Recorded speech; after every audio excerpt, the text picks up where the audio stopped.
Now, the thing is, in 2024, what I have to prepare you for is potentially more government stupidity. Unfortunately, the government that we have is one of the worst that I've ever seen, and is just completely financially illiterate. The economy is collapsing and nobody really notices.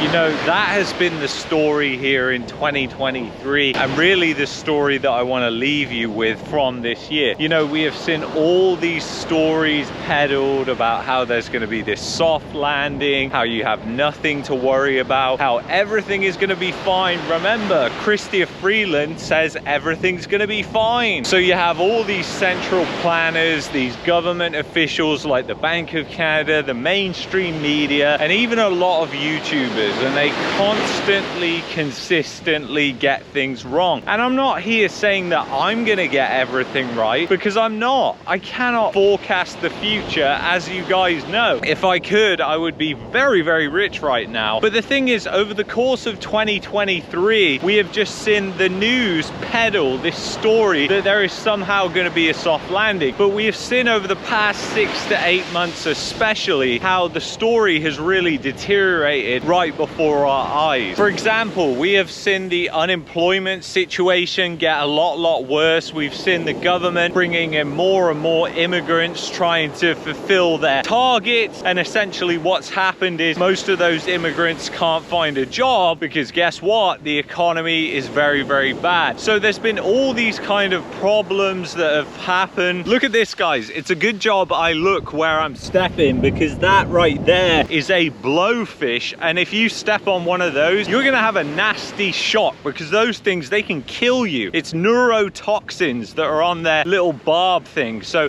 anyway, the economy is about as spiky as that thing right now, and if you're coming here, it's just a terrible situation for you and your family that you're putting your family in, because the chances are is you're not going to be able to find employment. And even if you can find decent employment in Canada, guess what? It's going to be equally as tough to get a rental property.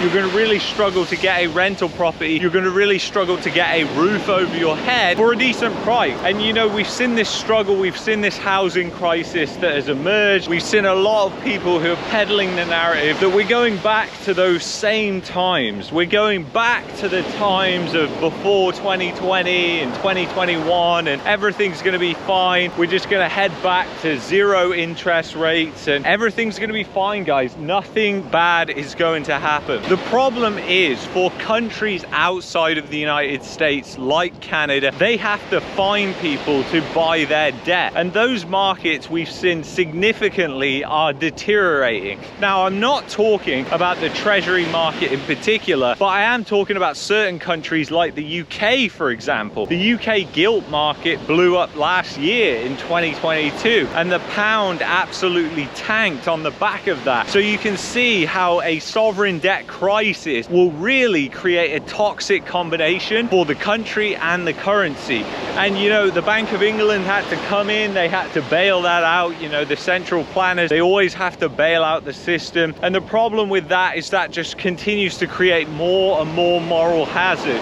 You know, there's all these leveraged entities in the economy, and the problem is right now we have all these derivatives. We have thousands and thousands of derivative products, and it's measured in quadrillions. Going into 2024, it's very uncertain what's going to happen. I certainly wouldn't want to place any bets on what is going to happen in the future. I think it's very uncertain times. I think we're heading into very volatile times. I think the stock market is agreeing with the narrative of the soft landing right now, and that everything's going to be okay. That mainstream narrative that we see, the stock market is right there agreeing with that. But we're seeing other markets are saying a completely different thing. You're seeing the bond markets that have recently gone down a lot. And when I talk about gone down, I'm talking about the yields. The yields have collapsed in the bond market. I mean, I bought the 20-year treasury bond at 5.2%. But I've also allocated 10% now to the 20-year treasury, because when you look at the interest rate curve, which is basically the different interest rates that you get for 10-year, 20-year, 30-year, 5-year, all these different treasuries, the 20-year is really paying a great yield. I think I locked in around 5.2%, which I'm really happy with, and I'll happily hold that for 20 years if I have to. But if they do decrease interest rates, which I think is likely, I'll probably end up selling that before the maturity. And right now it has gone down massively. It is under 4.8%, and I believe that is still overvalued when you look at the rest of the curve, and part of that is to do with a lot of these speculative ETFs that are based on the treasury curve, like TLT, IDTL, and these other things, because when people unwind those trades, that affects mainly the 20-year treasury. And you see, that's why we had that hump in the curve, and that's why I bought it, because I believe that that was an opportunity based on a lot of people unwinding their positions because it hadn't performed as they thought it would. Generally, what you have to think about is when most people are on one side of the boat, it generally means you need to be on the other side of the boat. Now, I'm not saying that you need to be contrarian all the time, and I'm not saying that there aren't times where both views, both contrarian and the mainstream view, line up together, because that does actually occasionally happen. And I think that actually might happen in 2024 at a certain point. But I think it is obvious from the economic data, from what is happening, you're seeing different companies go bankrupt, that we are heading into a massive crisis. And the problem is, the thing is, this would be bad on its own. Like, the United States isn't in a good place and it's heading into a recession, the consumer is fucked. There's definitely a lot of problems in the US. But in Canada, you have this ridiculous housing bubble built on complete over-leveraged idiots who have just over-leveraged themselves to the max. And essentially what's happened is all these people have over-leveraged themselves, and now they're in massive trouble. And we had all these dodgy mortgages that were issued in 2020 and 2021. But the thing is, that is just a symptom of the problem, which has been the Canadian housing bubble. At the end of a bubble, you get this mania phase. That's exactly why I called this channel Market Mania. I started this channel in the middle of 2021, in the midst of that mania. In a speculative mania, all bets are off. You don't know what's going to happen. Asset prices can skyrocket. You can see all kinds of just dumb behavior that enters the market, and that's exactly what we've seen. And people just cannot wrap their head around how things have changed and things have shifted massively. You've seen housing starts that have collapsed. You've seen building permits that have gone down massively. You're seeing all these projects cancelled, and you're probably thinking, well, Luke, that is bad because we need new housing supply. And I would sort of agree with you there. The problem is the mainstream media, the politicians on both sides, both Trudeau, Freeland, Pierre, they all peddle the same narrative about this, that if we just build more homes, if we just build more homes, that is going to fix the problem. If 70% of the demand is speculative demand, then you have a speculation problem. You don't have to build more homes, you have to figure out why you have a massive speculation problem.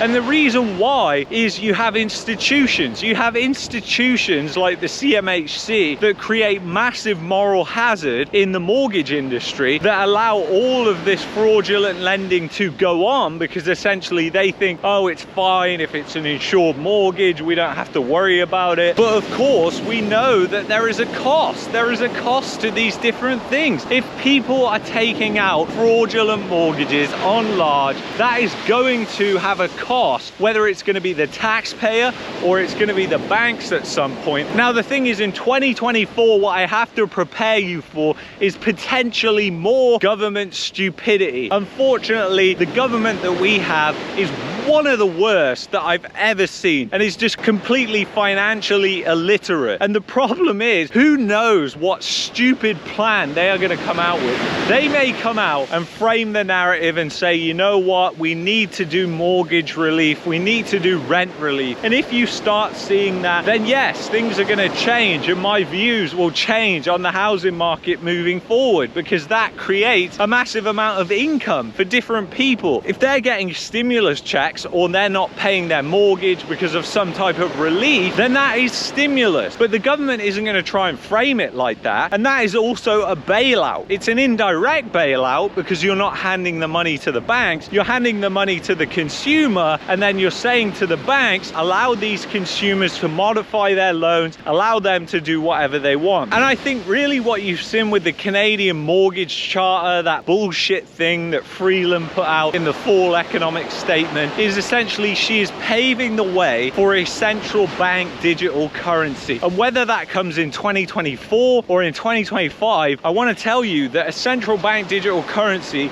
is already ready. It's ready to go. And with things like that, it shows you that that's definitely what they're preparing for. Because you can't say to banks, oh, just let them not pay their loans. Just let them get off the hook, because the banks have costs too. This is utterly ridiculous, and it assumes that the bank is just able to lend and it has no cost to them whatsoever. Like, they don't have to worry. They don't have any costs to carry. They can just let people not pay. In fact, why don't we just do a debt jubilee? Why don't we let people off the hook of their debt? Because there's no cost to the debt. But this is exactly like a central bank digital currency mentality. Because if you're gonna make the banks go bust, or you're gonna make the banks get to a crisis point so then you can come in and say, hey, I have this central bank digital currency, then that is exactly the narrative that you would start pushing. That is exactly what you would start asking banks to do. So I think this is very obvious, and I think they are pretty smart about this, and they are trying to brainwash the public, and